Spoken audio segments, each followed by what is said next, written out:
UFO case files with Mr. Black.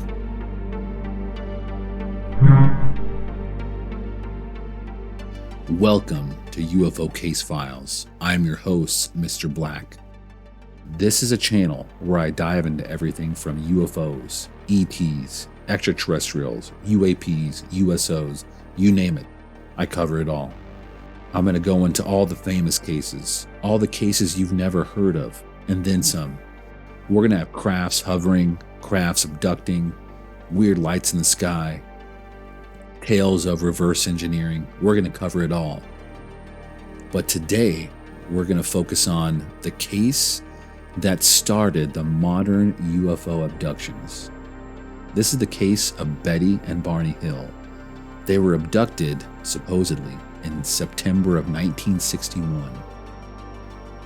And let me tell you, there were some horrifying things that happened to these poor people, allegedly.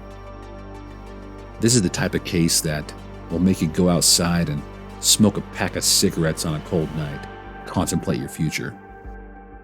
But without further ado, strap in, fasten your seatbelts. Let's dive into the case of Betty and Barney Hill.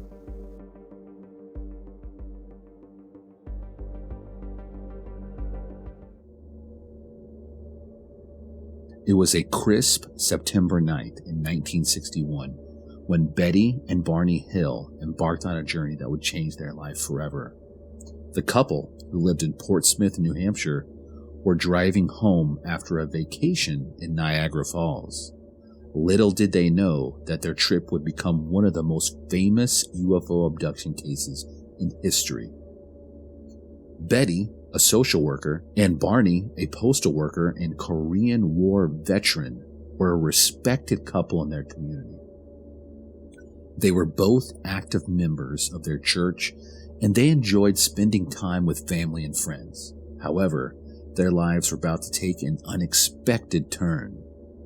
If you had to guess, they're going to run into some aliens. As they drove through the White Mountains of New Hampshire on the night of September 19th, at about 10:30 p.m., Betty noticed a bright light in the sky. Intrigued, she pointed it out to Barney, and they both pulled over to get a better look. The light seemed to be moving erratically, unlike any airplane they had ever seen before. It grew bigger and brighter, and Betty thought it might have been a falling star. However, sometimes it moved upward in addition to downward. Barney, a pragmatic man, tried to dismiss the sighting as a commercial airliner, but as he continued to watch, he realized that something was not quite right. The object was rapidly changing direction and appeared to be getting closer. Barney took out his binoculars for a better view and was stunned at what he saw. Through the binoculars, Barney could see a craft of some kind, unlike any other craft he had ever seen. It was round, but also flat like a pancake, with a series of windows that seemed to be emitting a strange glow. He thought he could see figures inside the craft moving about. The sight sent a shiver down his spine. Why would there be beings or humanoids, people, what have you, in this craft? Remember, this is the 1960s. What exactly did he see? Barney jumped back into the car, and the couple sped away from the strange object. However, as they drove down the winding mountain road, they realized that the craft was following them. They carefully observed the craft outside their windows, but it was always in sight, zigzagging around them. Barney was gripped by a deep sense of fear, unlike anything he had ever experienced. He could not escape the light. It was always next to their vehicle, but yet somehow out of touch. As they drove along through the night, Betty looked through the binoculars herself when the object got closer. She saw what she described as a cigar-shaped object with red, blue, and green lights about it. The whole craft was glowing bright white. It also looked to be spinning. Notice, these are characteristics that are commonly reported in the UFO literature. spinning, cigar-shaped objects, rotating craft. These things are consistent with other UFO cases. The craft then closed in on their car, which caused Barney to stop in the middle of the highway. It was huge, about 100 feet in diameter, and was silently hovering right in front of them. It seemed enigmatic, taking up the whole sky behind them. Barney stepped out of the vehicle to inspect the craft. He was very intrigued, also very fearful, but he had to do something. He could see what looked like humanoid beings through many windows on the side of the craft, similar to what he saw before through the binoculars. He actually locked eyes with one being, and this captured his gaze like a tractor beam. He said he could not look away. It was sucking him in. He said that the being somehow told him to stay right where you are and keep looking forward. However, this frightened Barney so much, he actually somehow managed to break the gaze, and he sprinted back towards the vehicle frantically. He was hysterical, yelling to Betty that they were going to capture them.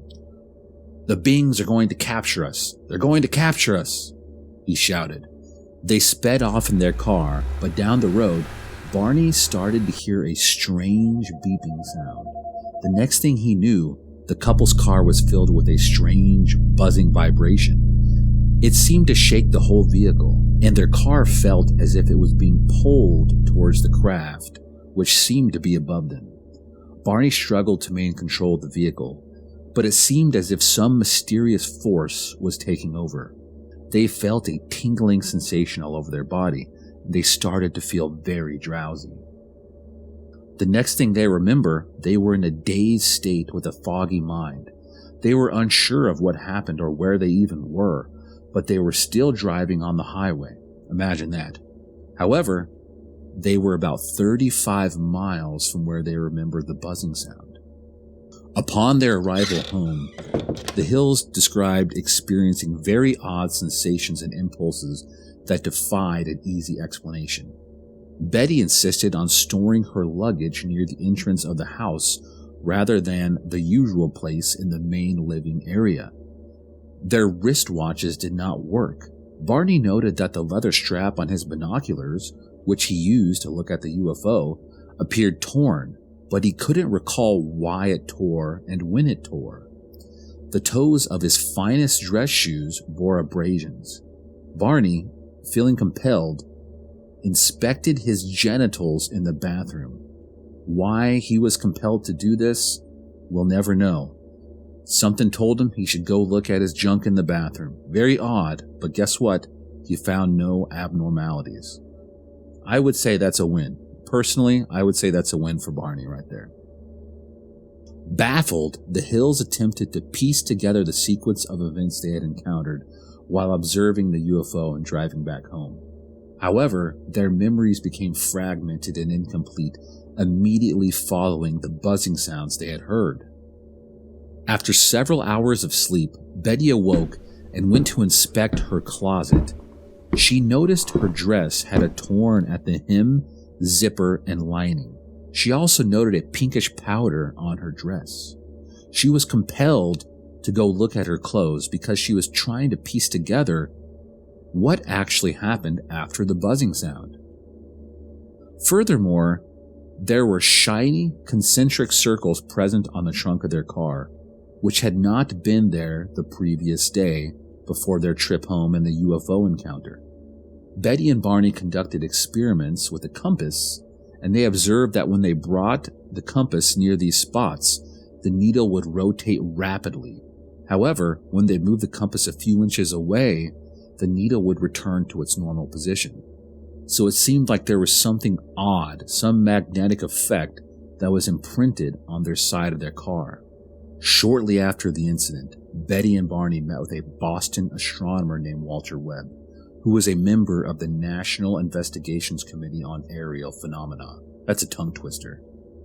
The Hills related everything they could, but much of the encounter they could not recall. Barney said he encountered beings that were somehow not human. They looked human, but there was something off about them. When Webb analyzed their questions and the length of their trip, he realized that they arrived home much later than the drive should have taken. The drive should have taken 4 hours, but it took 7 hours instead. There seemed to be missing time, and much of the journey the Hills could not recollect.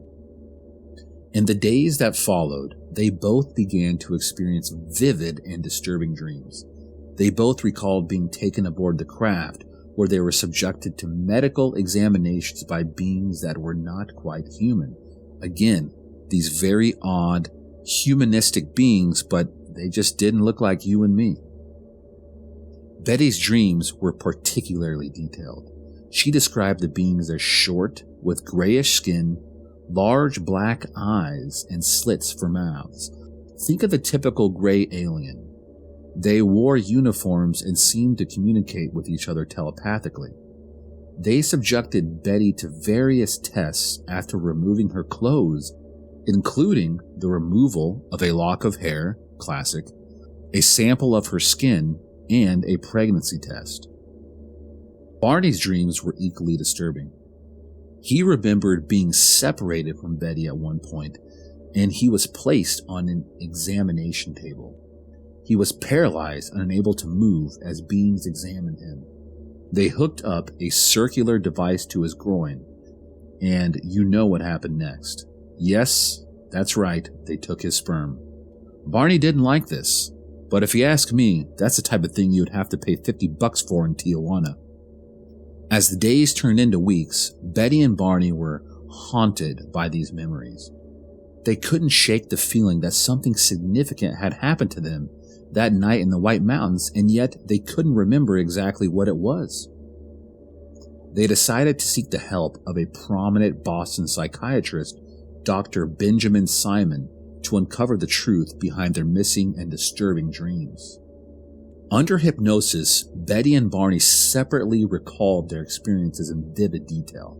Their stories matched very closely, and Dr. Simon was convinced that they were not fabricating their accounts.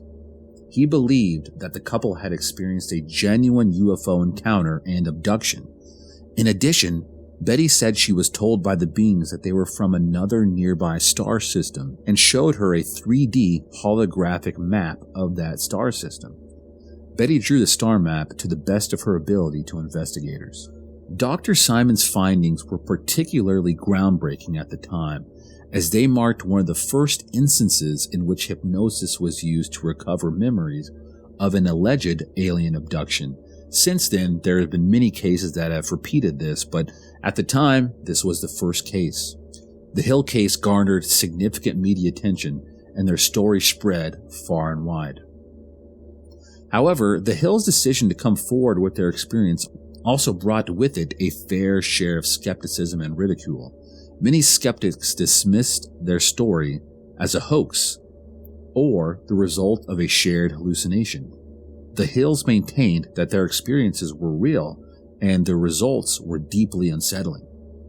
One of the most remarkable aspects of the Hill case is the physical evidence that seemed to support their claims. If you recall, Betty's dress, which she had worn on the night of the encounter, was found to have a mysterious pink powder on it. When analyzed, the powder was found to be made up of compounds not found in nature. Additionally, the dress had unusual concentric circles of damage consistent with exposure to extreme heat. Intriguingly, Betty and Barney's car also showed signs of unusual damage. The trunk of their car had a series of small concentric circles that also matched the pattern on Betty's dress. The car's antenna was bent as it appeared to have been exposed to extreme heat. In addition, the star map that Betty drew was analyzed by astronomers. One woman constructed a 3D model of all the sun-like stars around Earth from her computer and studied thousands of different vantage points. The one that made the most sense and had the best match was the double star system of Zeta Reticuli. This is about 39 light years from Earth, so in terms of astronomical scale, right around the corner. Also, this is when the famous Zeta Reticulum alien term was coined. Now that term is used all the time, Zeta Reticulan, gray aliens, but Betty and Barney Hill were the first ones that pioneered and started that term. However, not all astronomers agreed about the star map. Famous scientist Carl Sagan, whom you might have heard from before, argued that Betty's map and its correlation with Zeta Reticuli was just a random alignment of chance points. That was the story told by Betty and Barney Hill. Virtually all scientists who've studied it are skeptical, but UFO enthusiasts think the Hill case is a classic example of a close encounter of the third kind. Why? What makes it so special? But it really makes you wonder, was Carl just a CIA shill? Also, it should be noted that Carl Sagan trained Neil deGrasse Tyson.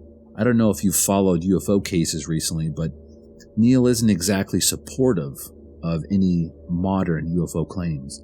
Maybe he inherited that from Carl. Just saying. Despite the physical evidence, the star map, and the support of Dr. Simon, Betty and Barney faced considerable challenges in the aftermath of their public revelation.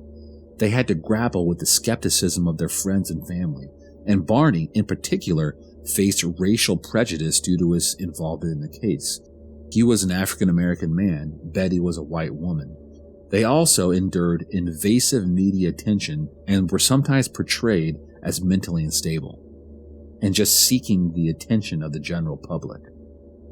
In the decades following their encounter, countless individuals have come forward with their own stories of UFO sightings and alleged UFO abductions. The Hill case served as a catalyst for further research into these phenomena and inspired a whole generation of researchers and investigators to delve into these mysteries of the cosmos. Regardless if Betty and Barney Hill were telling the truth and actually studied like lab animals aboard some UFO, possibly to make a human hybrid race of super beings, their journey on that fateful night in September 1961 forever changed their lives and helped create the crazy world of ufology that we all know and love today. Their courage in sharing their story, despite the challenges and skepticism that they faced, continues to inspire those who seek to unravel the mysteries of UFOs, extraterrestrials, and other things in the universe. Whether one believes in their account or not, the Hill case remains a compelling and enduring enigma that reminds us of the vastness of the cosmos and that there just could be all these other UFOs, extraterrestrials, spacecrafts, other things out there that are beyond our comprehension. And to wrap up today's story, I'll close with this. If you see a weird light following your car at night, don't pull over unless you want to be probed.